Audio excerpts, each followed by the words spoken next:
So this is a tutorial on integrating quotations into our writing when responding to the novel The Ghost Child.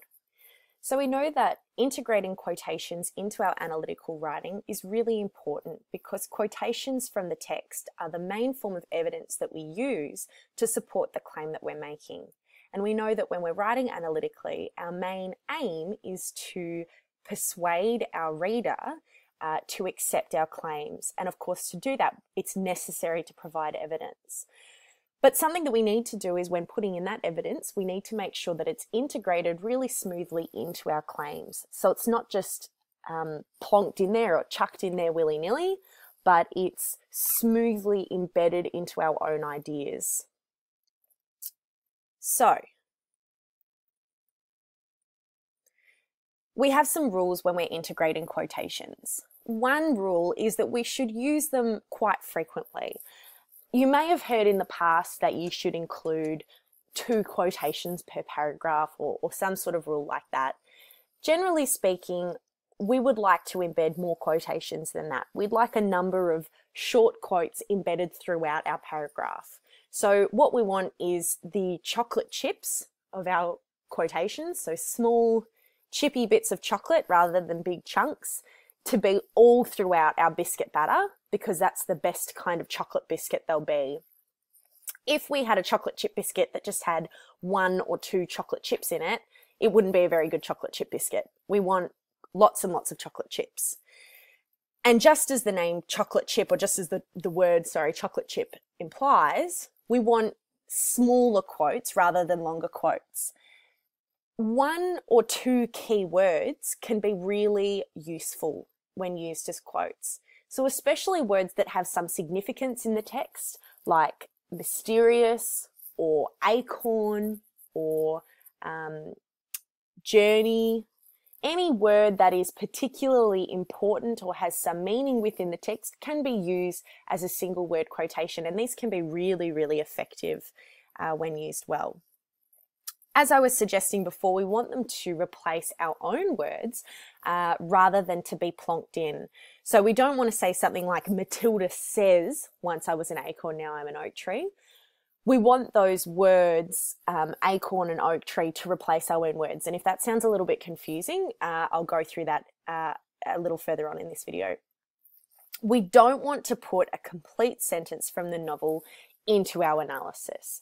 We'd like to take parts of a sentence and, related to that last dot point, use them to replace our own words. So there's a lot of rules there, but I want to show you what that looks like in practice. So if we have this example, if our quotation from the novel is, once I was an acorn, now I'm an oak tree, if we put that into our analytical writing in a way that wasn't integrated or embedded, it might sound like, Matilda says, once I was an acorn, now I'm an oak tree. So words like says, states, anything that's a synonym for the word says is a bit of a red flag in our analytical writing and can be a really great way of indicating to ourselves as we're proofreading that our quotation probably isn't embedded. So watch out for those words. And if you find yourself using a word that is either says or is synonym for said, then it probably means that you haven't integrated your quotation.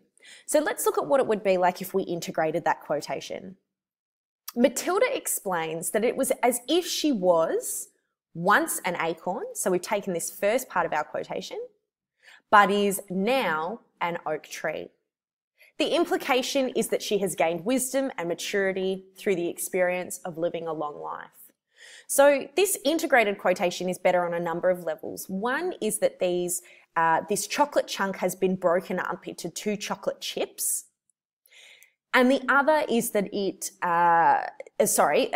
broken into chocolate chips to then replace our own words. And the other really fantastic thing about this is that a little bit more biscuit batter has been added as well. So it's better on 2 levels. We've got a little bit more explanation as well about why that quotation is significant. So perhaps a bit beside the point of this video, but just a reminder that when you are using evidence, apart from the fact that you should be embedding it, you also need to remember to be explaining the significance of the evidence that you're using to your reader as you go along. So then we need to remind ourselves about how we can use square brackets to basically make quotations do what we want them to do.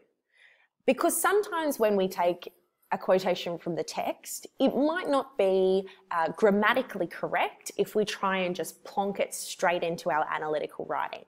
So we might need to change parts of the quotation. But in order to still retain the integrity of that quotation, that is to still prove to our reader that we have taken it from the text, but we've only changed it because it was necessary, we use square brackets because this shows to our reader, yes, we have changed the text, but we've still maintained, yes, we've changed the quotation, but we've still maintained sort of the intent of the quotation or the essence of the quotation, and we're really only using square brackets to make it grammatically correct or perhaps to clarify it.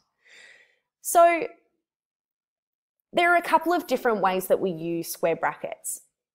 One might be to change narrative perspective. So you'll often find in a text, so not only in this text but other texts as well, you might find that they're written in the first person. So particularly novels that have first person narrative perspective. This one doesn't. This one's written in the third person. But often when characters are engaged in dialogue, they will of course refer to themselves in the first person. So for instance, when Matilda's talking to the mysterious boy, she'll use the word I to refer to herself. But that doesn't work when we try and put that into our analytical writing, because as we know, we shouldn't be using the first person in analytical writing, and anyway, we're not Matilda. So even if we were using the first person, we still wouldn't use that word I when Matilda is referring to herself. If we tried to just put it in word for word, if we said, Hartnett explores the beauty of aging because once I was an acorn, now I'm an oak tree, that doesn't make grammatical sense. So what we need to do is change this word I in the quotation to the word she. And to show that we've made a change to that quotation, we'll use square brackets. So it might end up sounding something like this. Hartnett explores the beauty of aging using the metaphor of the oak tree. Matilda refers to herself as having once been an acorn, but now, square brackets to show that we've changed the word we've changed the word I to she's, and oak tree. We might use square brackets in other ways as well. So another thing we might use square brackets for is to shorten a quotation. This is particularly useful if we have a very large quotation, such as the one that's used as an example on this slide. So if we have a quotation that is very long and chunky, it's a big old chocolate chunk, we might just want to use the start of the quotation and the end of the quotation, but disregard the stuff in the middle because it might be confusing or it's probably just irrelevant. And we know, of course, that we want to keep quotations sort of as short as possible to make them still meaningful and appropriate in supporting the claims that we're making. So if we want to take out the middle bit of a quotation, again, we can absolutely do that, but we need to indicate to the reader that we've done that. And the way that we do that is by using ellipses or a ... in square brackets, just to tell the reader there was more to this quote, but I've taken it out. So this big long quotation, Matilda had lived for 75 years and she wasn't afraid of bad news. She'd heard it before and she had always survived it, and she'd learnt that as bad news is part of being alive, it should not be resented. So if we just want this first bit, afraid of bad news, and as bad news is part of being alive, we can show that we've taken out all this middle bit by just replacing it with a ... So when that's embedded, when those chocolate chips are put into the biscuit batter to make a chocolate chip biscuit, it sounds a bit like the wisdom that Matilda gains through old age is evident when she refers to herself as not being afraid of bad news, as bad news is part of being alive. Finally, another way that we can use square brackets is to clarify meaning. So often when we are taking quotations from a text, we'll find that quotation uses pronouns.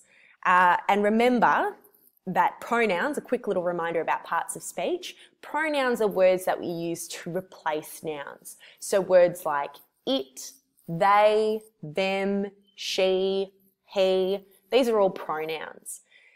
If we try and put a quotation that has pronouns in it, however, into our analytical writing, it might not be clear to our reader what noun that pronoun is replacing. So we might need to put the noun back into the place of the pronoun to clarify for our reader, hey, this is what this quotation is referring to. So if we use this example, doesn't it make you sad? There are two pronouns in that sentence. There's the word it and there's the word you. So when we use this quotation in our analytical writing, we'll need to replace both of those pronouns with the nouns that they're referring to. And in this case, it is being old and you refers to Matilda. So when we embed that, note where we use square brackets, the mysterious boy asks emotive questions that prompt Matilda to reflect on her life. Asking Matilda doesn't being old, now we've put that in square brackets to replace it, and make her is in square brackets to replace you, sad. Now one thing, if you've been listening to this video carefully, one thing you might point out about this embedded quotation is that it breaks one of our earlier rules about using the word asking, which is of course a synonym for the word saying. That is good on you if you picked that up. That is absolutely correct. The reason that that's acceptable in this context is because we are pointing out sort of the structural function of the questions that the boy asks. So we do need to sort of refer to him asking those questions. Hopefully that makes sense. If not, don't worry yourself too much about it. So let's actually have a go at practicing integrating some of these quotations. On this page, I've got some integrated quotations that I've gone through earlier. So you can look at these ones, perhaps you can pause the video here and have a look at some of these examples of integrated quotations at your leisure. Let's have a look at how we actually go about doing this though. So you might be perhaps at the editing stage of your writing where you have some biscuit batter by itself, you've got some fabulous ideas, but you need to put some chocolate into it, you need to put some quotations into it to enrich it, to make it a bit better. So here, if we've got this this biscuit batter, this idea. One of Maddie's greatest lessons is that loss, while devastating, enriches the experience of life and ultimately enables a person to grow. Now, a piece of chocolate, a quotation that we found to support this might be, Maddie saw it in, Maddie saw it in her mind, a great coin flipping slowly, showing first the whiplash tale of sadness, next the warm facet of joy. Sorrow and joy bonded so closely that occasionally they spun into each other. And you take pride in knowing you're capable of great love, she said, and live in the knowledge you can feel it again. So the first thing we probably want to do with this big chocolate chunk is decide which chips we're going to take out to embed in our biscuit batter. So I think that something that's really important here is that sorrow and joy are bonded really closely together. I think that's probably a really important part of this claim. Another thing that I think is really important here is this sort of epiphany that Maddie has, that sorrow and joy, that you can take pride in knowing you're capable of great love and live in the knowledge that you can feel it again. So now let's have a go at popping those chocolate chips into our biscuit batter. Now you'll probably notice that I'll change some of the words of our original idea as I go, but that's necessary to make sure that we're embedding quotations properly. So we might say, one of Maddie's greatest lessons is that loss, whilst devastating, is bonded closed.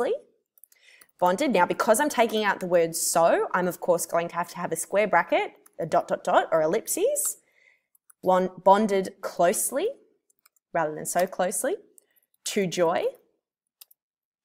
And thus, now I'm changing my biscuit batter slightly to make it make sense, and thus enriches the experience of life, ultimately enabling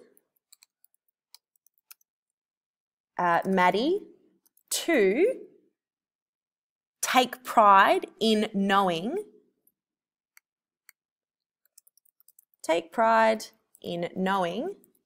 square bracket, she's, to replace you, capable of great love. And I'll take out that last bit.